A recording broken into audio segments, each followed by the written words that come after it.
Dollar کے مقابلے میں کیوں مسلسل دباؤ کا شکار ہے؟ کیا وجہ ہے کہ گزشتہ 10 روز میں روپیہ جو ہے ڈالر کے مقابلے میں یکدم 164 سے لڑک کر 168 کے ہیر پھیر میں آ گیا ہے؟ اس سے پہلے اسی سال ہم دیکھتے ہیں ناظرین کہ مارچ میں روپیہ جو ہے وہ ڈالر کے مقابلے میں 154 کی سطح سے پھسل کر ایک جھٹکے میں 170 پر جا پہنچا تھا۔ اچھا، مارچ میں جو روپے کا تیزی سے کمزور ہونا ہے وہ سمجھ میں آتا ہے، کیونکہ اس وقت جو ہے عارضی سرمایہ کاروں نے اسٹیٹ بینک آف پاکستان کے جو قلیل مدتی پیپرز ہیں اس میں سے اپنا پیسہ جو ہے وہ ایک دم نکالا تھا۔ چلیں، مارچ میں جو ہوا سو ہوا، لیکن جولائی میں ایسا کیا ہو گیا کہ روپیہ جو ہے ایک مرتبہ پھر دباؤ کا شکار ہے۔ فی الوقت ڈالر کی طلب جو ہے مارکیٹ میں ویسی نہیں جیسی عام حالات میں ہوتی ہے۔ پاکستانی درآمدات میں کمی ہوئی ہے، کرونا وائرس کی وجہ سے جو ہے معاشی سرگرمیاں سست ہیں، بیرون ملک سفر کم ہو رہا ہے اور اس سال حج پر بھی جو ہے پاکستانی نہیں جا پا رہے۔ اچھا، دوسری طرف ہم دیکھتے ہیں کہ بیرون ملک سے جو آنے والی ترسیلات ہیں اس میں اضافہ ہوا ہے، یعنی کہ طلب کم ہے اور رسد جو ہے ڈالر کی زیادہ ہے۔ پھر کیا وجہ ہے کہ مقامی کرنسی کی جو کشتی ہے وہ ڈاواں ڈول ہے؟ روپے کی قدر کے حوالے سے مسلسل جو ہے غیر یقینی صورتحال کا معیشت پہ کیا اثرات ہوں گے؟ روپے کی قدر جو ہے کہیں مستحکم ہوگی کہ نہیں، یا مسلسل یہ ہمیں دھڑکا لگا رہے گا کہ نہ جانے کل کیا ہو جائے؟ اس معاملے میں اسٹیٹ بینک آف پاکستان کا کردار جو ہے وہ کیا تسلی بخش ہے؟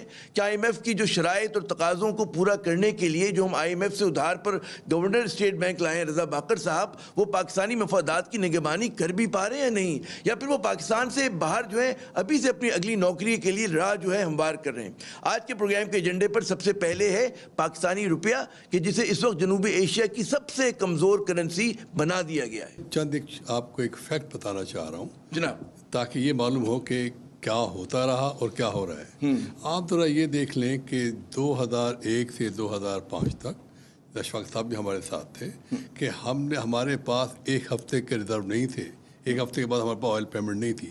ڈاکٹر اشرف صاحب ابھی گواہیں موجود ہیں یہاں پہ گورنمنٹ میں، ان کے ساتھ کام کر رہے ہیں۔ وہاں پہ ہم نے کیسے مینیج کیا؟ اور جب آئل پرائسز تھی $150 پر بیرل، اب تو آئل پرائس بھی کچھ نہیں ہے، 40-50 کے رینج میں گھوم رہی ہے۔ تو جس انداز سے وہ مینیج کیا گیا وہ تھا out of box solution. Out of box کا سلوشن کو آپ کو امپلیمنٹ کرنا پڑے گا۔ اور دوسری بات یہ کہ جب ہم بات کرتے ہیں تو ہم کو ہمارا بیس کیا ہے؟ ہمارا بیس ہے ریئل افیکٹو ایکسچینج ریٹ۔ وہ کیا ہے اس وقت؟ اس وقت ریئل ایکسچینج ریٹ آپ کا ہونا چاہیے 97-98۔ تو 90، یس ایگزیکٹلی، یہ میں پروف کے ساتھ کہہ رہا ہوں۔ تمام فنڈامنٹل کو آپ شامل کر لیں تو آپ کا ریل کہتے ہیں ہم اس کو، ریئل افیکٹو ایکسچینج ریٹ، وہ 100 سے کم آپ کہہ رہے ہیں، چلیں 97 بھی نہیں، چلے 2 بھی کم کہہ لیں آپ، 97 اس وقت آپ کا ایکسچینج ریٹ۔ اب 97 کے اگینسٹ میں 168 ٹریڈ کرنا، میں کہتا ہوں آئی ایم سوری ٹو سے، ایک بدترین ظلم ہے اس قوم پر، اس ملک پر، ٹھیک ہے۔ اب آپ دوسری طرف آپ آ جائیے، آپ بات کرتے ہیں ہاٹ منی۔ کیا ہے ہاٹ منی؟ ہاٹ منی کو ڈفرینٹ کنٹریز نے بین لگا دیا کہ یہ ہاکس ہیں جو آپ کی اکنامی کو ڈسٹرب کرنے آتے ہیں۔ ملیشیا کی مثال آپ کے سامنے، جب اس پہ اٹیک ہوا تھرو ہاٹ منی تو انہوں نے ایکسچینج ریٹ کو بلاک کر دیا، وہ اس پہ کیپ لگا دیا۔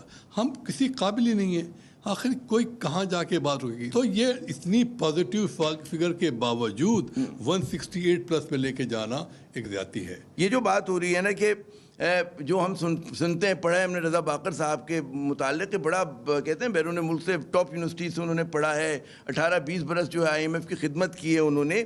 پھر ہم دیکھتے ہیں کہ جی ان کا جو پورا زور رہا ہے کہ انٹرسٹ ریٹ ہائی ہوں اور اس کے ساتھ ساتھ جو ہے آپ کی جو کرنسی جو ہے وولیٹائل، مطلب اس کے اندر انڈر پریشر رہی ہے نا۔ ساؤتھ ایشیا کی کمزور ترین کرنسی بن گئی ہے پاکستان کی۔ تو کیا اس کا، جس طرح بھی ڈاکٹر صاحب کا انالیسس تھا، ظفر شیخ صاحب کا، آپ کس طرح سے دیکھ رہے ہیں اس چیز کو؟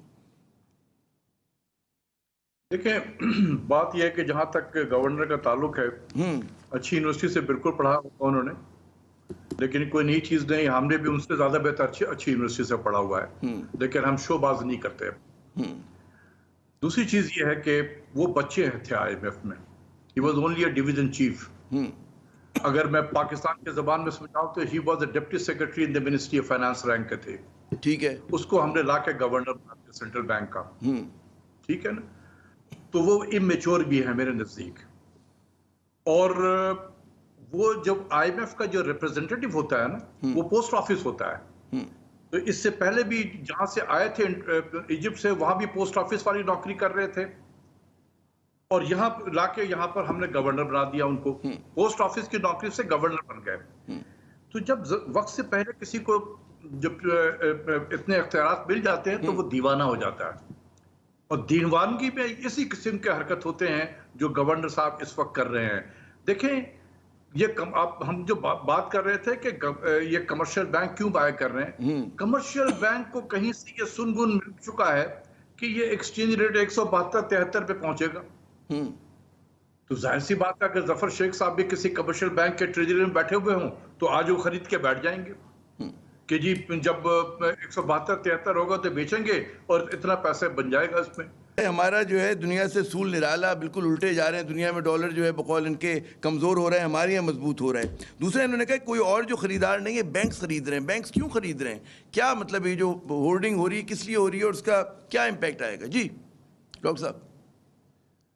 دیکھیں اگر بینک خرید رہی تو اسٹیٹ بینک کیا کر رہا ہے؟ اسٹیٹ بینک کی بھی کوئی رسپانسبلٹی ہے, وہ بھی تو سوال کر سکتا ہے کہ بھئی آپ کیوں خرید رہے ہیں, آپ کیا ہولڈ کرنے کے لیے خرید رہے ہیں؟